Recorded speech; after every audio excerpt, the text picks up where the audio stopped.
A very warm welcome to this exclusively Club 1999 video. Highly sensitive. And let us start with the identity of Jackie Maribe's baby boy, who turned 4 in May this year. It is important we start here because I believe this is linked to a lot of other things that have started rapidly unfolding in relation to the Monica Kimani murder investigation. Indeed, in my view, it is even linked to the planning and execution of the crime, and I'll explain how in a minute. Now, there are those who insist, unless you can get DNA testing, there's no way you can say for sure who the biological father of a child is, especially in a case like this one. However, saying that is like saying that you cannot know who murdered so-and-so for sure unless you saw it with your own eyes. The truth is, there are telltale signs and clues that will always point you in the right direction. There is even the body language when two people are together. It's very easy to know. Anyway, let's get started. Now, we need to start by asking ourselves, where was Jackie Maribe in 2013? Where was she around the months of May, June, July 2013? We know that she had no serious relationship going on at that particular time. We also know that this is the time when the Jubilee Party had just come into power. There had been a general election early that year, and then there had been the election results were contested at the Supreme Court. By the time all those manenos were over, including swearing in, we were well into the year. Now, I have confirmation from 2 impeccable sources. By impeccable, I mean sources that are always very hesitant to give me information. And when they give me information, it is always 100% correct. Now, before I made this video, I tried to go back into my records and to check whether these sources have ever been wrong. Now, apart from giving me some information that I've never been able to verify to date, these 2 sources have never given me false information or information that is in doubt. And so, although what we're discussing here is a very private matter, I'm inclined to believe 100% that this information I'm about to give you is accurate. The father of Jackie Maribe's son is Deputy President William Samoei Ruto. To some of you, this will hardly be surprising, because the Deputy President is known to be a ladies' man, and he has children out of wedlock, and in some instances, he has not denied, the case in point, which many Kenyans will remember, and which has earned him a nickname, is the Abi case. Baba Abi, some people still call him. It is also said that the two have remained close over the years. And so when you hear somebody saying Jackie Maribe has got very powerful connections, she knows very powerful people in the country called Kenya, it's not a joke. It's serious. It's true. Now, shortly after her fiancé was arrested, Jackie Maribe vanished. She went into hiding. Now, later on, we shall come back to the question of why she went into hiding. What possible reason would have caused her to panic and go into hiding? Because that's what it really was. But for now, we can guess that one of the people she called was the Deputy President. I don't think it's a coincidence that even the lawyer she chose has got very close connection with the Deputy President. And there's more. The kind of assistance, if I can just put that in quotes, the kind of assistance that Jackie Maribe is receiving towards her defense also gives us a telltale clue. What we have seen in the media over the last few days is an attempt, to spin this murder story. There is currently an ongoing campaign to spin this story and change it so that it looks like Jackie Maribe is totally innocent, and her only crime was getting mixed up with this Joey guy, who's a nasty piece of work.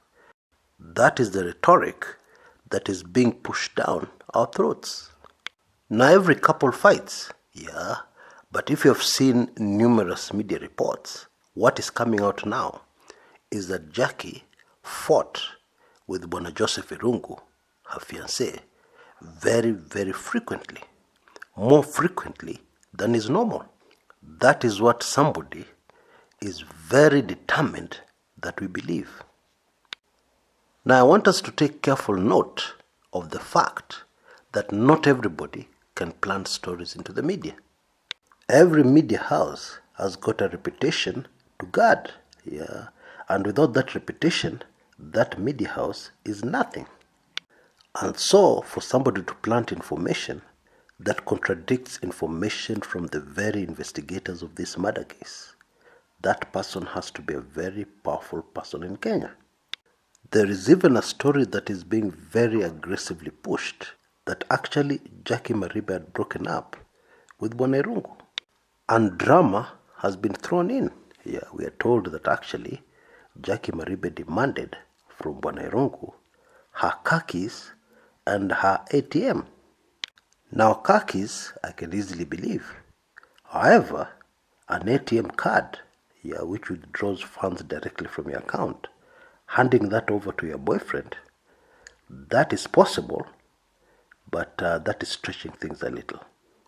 And the people planting these stories in the media are no fools. They know what they're doing. The best way to tell a lie is to plant your lie very close to the truth.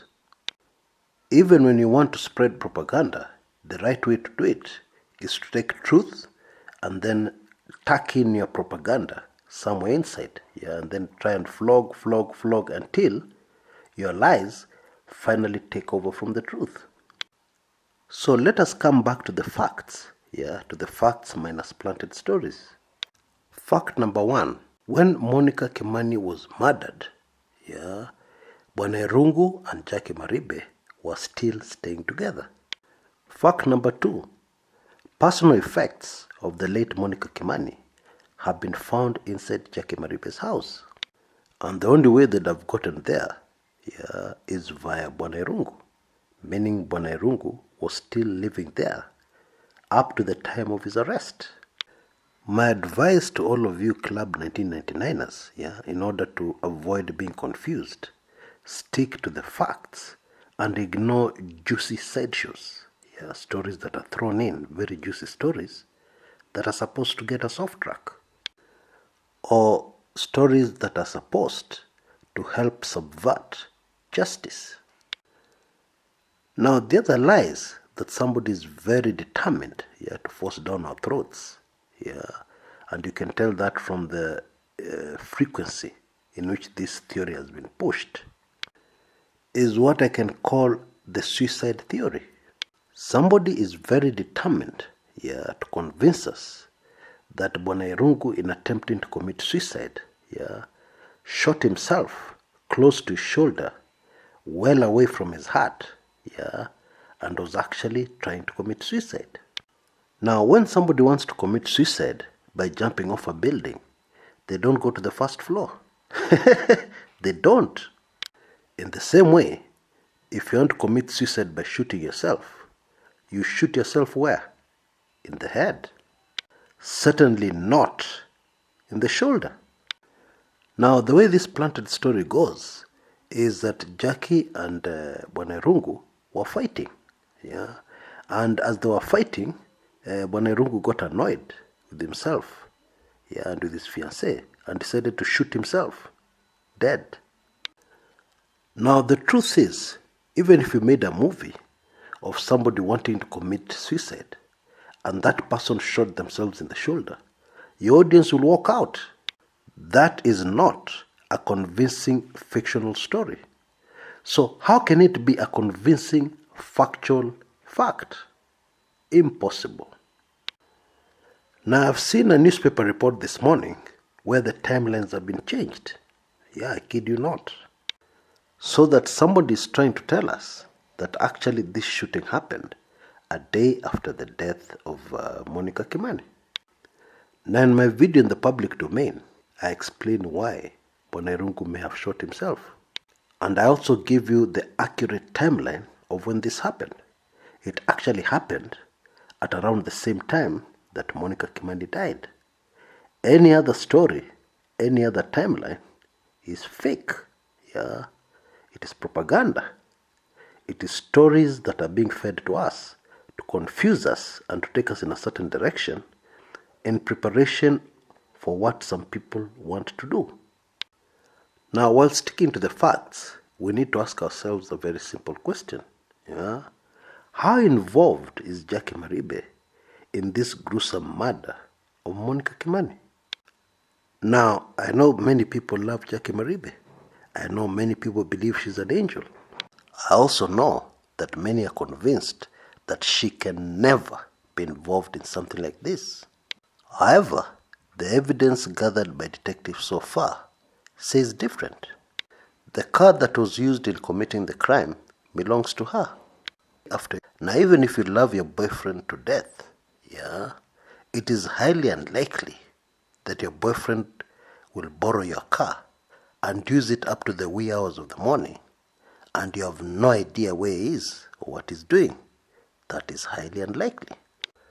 Number two, if you're innocent and indeed you know nothing, it's highly unlikely that shortly after your boyfriend is arrested, you vanish, you disappear.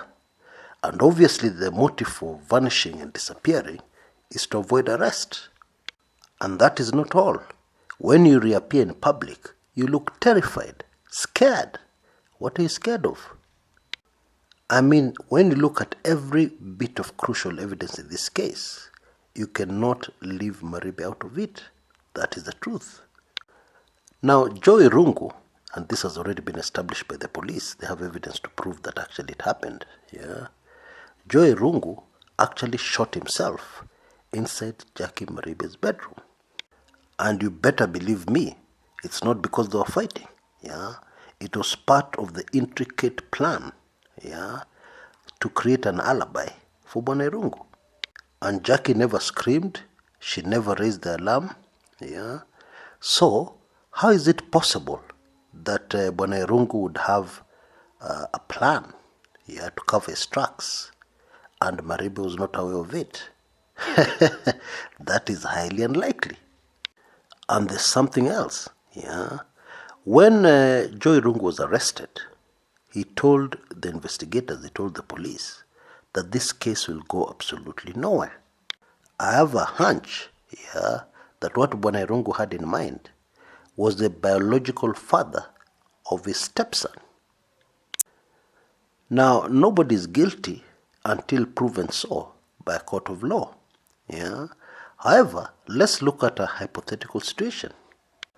Assuming that Bonairungu and Maribe planned this, okay, and in their planning, their fallback plan or their fallback insurance, in case something went wrong, was the deputy president, then they did a very serious political miscalculation.